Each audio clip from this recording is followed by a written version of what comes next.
केवल बताना नहीं चाहिए, उसके प्रति उनके अंदर एक भावना जागृत होना चाहिए।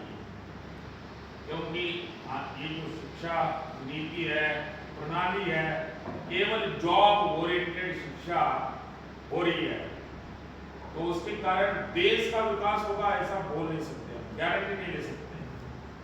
केवल जो भी हम शिक्षा ग्रहण कर रहे हैं, शिक्षा नीति है अभी तक चलते आ रही है, उस शिक्षा नीति में लॉर्ड मैकाले की विचारधारा है और नौकर बनाने की ही शिक्षा हमारे देश में अभी तक चल रही है। तो धीरे धीरे ठीक हो रहा है ऐसा हमें लगता है। और नरेंद्र भाई मोदी जी के साथ साथ ऐसे लोग भी हैं समाज में, अलग अलग धर्म जाति के भी लोग हैं हमारे बीच में। ये शेख सिकंदी है और ये नेचुरोपैथी योग के प्रति ऐसा समर्पित व्यक्ति है। तो ऐसे समाज में हर प्रकार के लोग रहते हैं, तो अच्छे लोग बहुत कम होते हैं। तो आज यहाँ पर इस कॉलेज में आकर और साइंस के साथ साथ बच्चों का विकास, केवल अंधश्रद्धा उसके ऊपर साइंस के साथ हमें आगे बढ़ना चाहिए। और मैं भी ऐसी गांव के बैकग्राउंड से ही मैं गया हूँ। हमारे इंग्लिश साहब बैठे हैं, हम 12वीं तक जो पढ़ाई किए हैं तो गांव का खेत में काम करते हुए हमने पढ़ा। और हम जब फार्मेसी में एडमिशन लिए, हमें ये पता ही नहीं था कि फार्मेसी होता क्या है। बस किसी ने इंग्लिश साहब ने बताया या इन्होंने बताया फार्मेसी में है ना वो डॉक्टर जैसा होता है, मेडिसिन बनाते हैं, करो ये अच्छा है। तो वहां तक भी नॉलेज नहीं था। उसके बावजूद भी आज एक सब्जेक्ट, एक विजन, एक लक्ष्य को लेकर व्यक्ति जब काम करता है तो वो कुछ भी कर सकता है, लेकिन उसके अंदर डेडिकेशन, डिवोशन, डिटर्मिनेशन रहना चाहिए, तभी वो व्यक्ति कर सकता है। उसके लिए बहुत बड़े ऑक्सफोर्ड यूनिवर्सिटी की जरूरत नहीं है, लंदन स्कूल ऑफ बिजनेस की आवश्यकता नहीं है ना, सिम्बोसिस में पढ़ना ऐसे जरूरी नहीं है। गांव में पढ़ा हुआ व्यक्ति भी बहुत अच्छा काम कर सकता है, लेकिन उसके अंदर ये संस्कार रहना चाहिए जो प्रकाश के अंदर है। और ऐसे हम भी बड़े हुए हैं।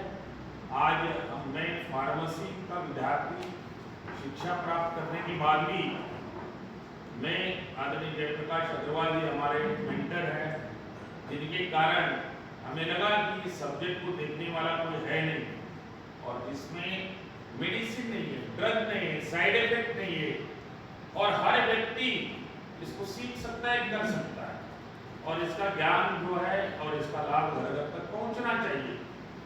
ये मेरे चेयरमैन का लक्ष्य था, और उसी लक्ष्य को पूर्ति करने के लिए 32 साल से मैं दिल्ली में हूँ, और दिल्ली में रहते हुए पूरे देश का भ्रमण मैं कर चुका हूँ।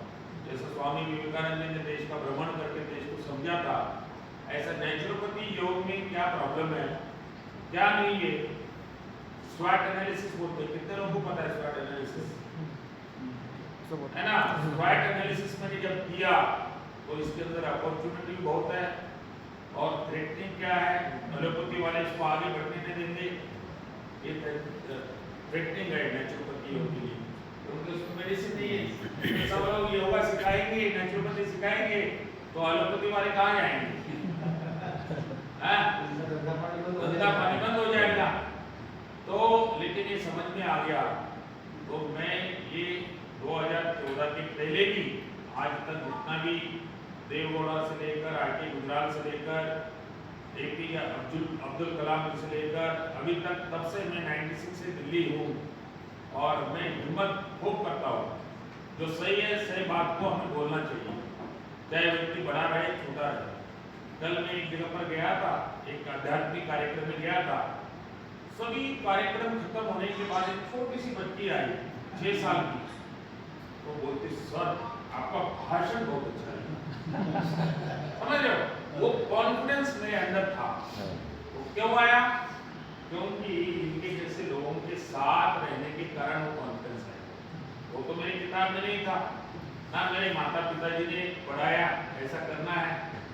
तो ये सभी एक आदर्श व्यक्ति के साथ संगत अच्छा रहेगा तो उससे व्यक्ति बहुत कुछ कर सकता है। तो आज ये नेचुरोपैथी योग के मिशन को लेकर ही हम लोनार आए हैं। लोनार में ऐसे मेरे रिलेटिव भी है, उसके बावजूद भी कभी नहीं आया।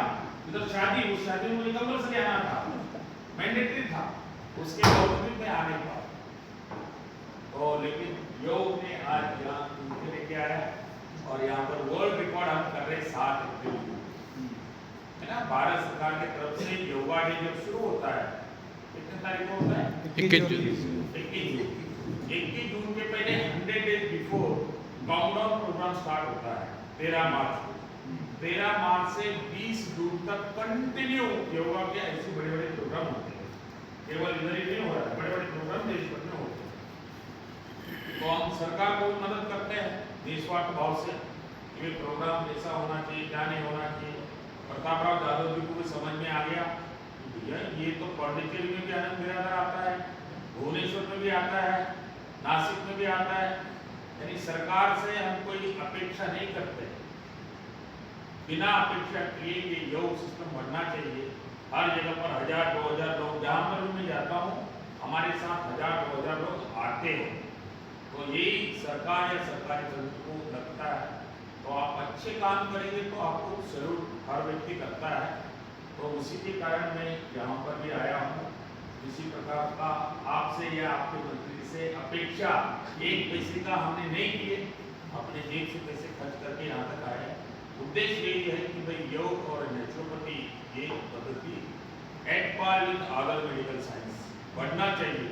जैसा लोनार सरोवर के बारे में आपने संकल्प लिया है, ऐसा हमने इसके बारे में भी ऐसा सोचा है। तो 7 तारीख को यहाँ पर वर्ल्ड रिकॉर्ड होने वाला है और इस वर्ल्ड रिकॉर्ड के आप भी, आपके कॉलेज के सभी स्टूडेंट हिस्सा बने और वहाँ पर सब टी-शर्ट और योगा मैट सभी वहाँ पर फ्री ही देंगे और Asia book of world record का सॉफ्ट कॉपी भी आपको मिलेगी। जितने भी लोग भाग लेंगे उनको सभी को सर्टिफिकेट एक मिलेगा, ऐसा हम व्यवस्था कर रहे हैं। तो लोनार में हो रहा है और इस प्रोग्राम को सफल बनाना है और सर भी पूरा बड़े मेहनत से प्लानिंग के साथ लगे हैं। हम बुल्ढाना डिस्ट्रिक्ट के अलग अलग स्कूल कॉलेजों में जाएंगे और इसके बारे में अवेयरनेस करेंगे। जैसा हमारे विदर्भ के उपाध्यक्ष है, मराठवाड़ा के अध्यक्ष है, माने जी है और उदय सर है, गोमकर सर है, ये सभी ऐसे मैं जहाँ पर भी जाता हूँ वहाँ पर कार्यकर्ताओं की ऐसे टीम है जिनको कुछ नहीं देते हम। अभी 3 दिन से मेरे साथ है, अभी इनकी पत्नी जाने के बाद क्लास लगाएगी लेकिन मेरे कारण ये सब सहन कर लेते हैं। ये क्यों होता है? वो आपके अंदर डेडिकेशन पूरा रहेगा तो फिर इनको अपनी पत्नी की भी याद नहीं आएगी, बच्चे की भी याद नहीं आएगी। क्यों? इनको लगता है कि हम अच्छे काम के लिए आनंद जी के साथ घूम रहे हैं ना, इसमें मेरा भी स्वार्थ नहीं और इनको तो कुछ नहीं मिलता, अब फिर भी बड़े आनंद के साथ घूमते हैं। तो समाज में यही करने की आवश्यकता है मुझे लगता है। और ऐसे एक मिलकर 111 होता है ना, 1 और 1 2 भी होता है, लेकिन ऐसे लोग रहेंगे 1 और 1 11 हो जाता है, 1 और 1 प्लस 1 मिलेंगे तो 111 हो जाता है। तो यही काम करना है और करना चाहिए और मानव जन्म को आए हैं तो कुछ ना कुछ करके ही मरना चाहिए। ऐसे तो अपने परिवार के लिए, अपने बच्चे के लिए उतने तक सीमित रहने वाले तो 80% लोग है ही। तो हमें इस प्रकार का सोच रखना चाहिए। मुझे आज बहुत अच्छा लगा सर, आप स्कूल में आपके कॉलेज में बुलाए और आपसे जरूर मुझे इंस्पायरेशन मिला है। मैं भी जॉब करते करते पुणे में स्कूल भी चलाता हूँ और छोटे भाई लोग हैं उनके लिए बिजनेस भी करता हूँ, लेकिन मैं डायरेक्ट है ना उस लालच में नहीं जाता हूँ। पैसा रे है ना, पैसा बहुत महत्वपूर्ण है लेकिन अपने लिमिट में रहता हूँ और जो मिला है उसी से खुश रहते हैं। और आप भी अपने सभी विद्यार्थियों को यही मार्गदर्शन आप करते रहिए और उसमें आपका भी भला होगा, बच्चों का तो भला होगा ही। बहुत बहुत धन्यवाद सर।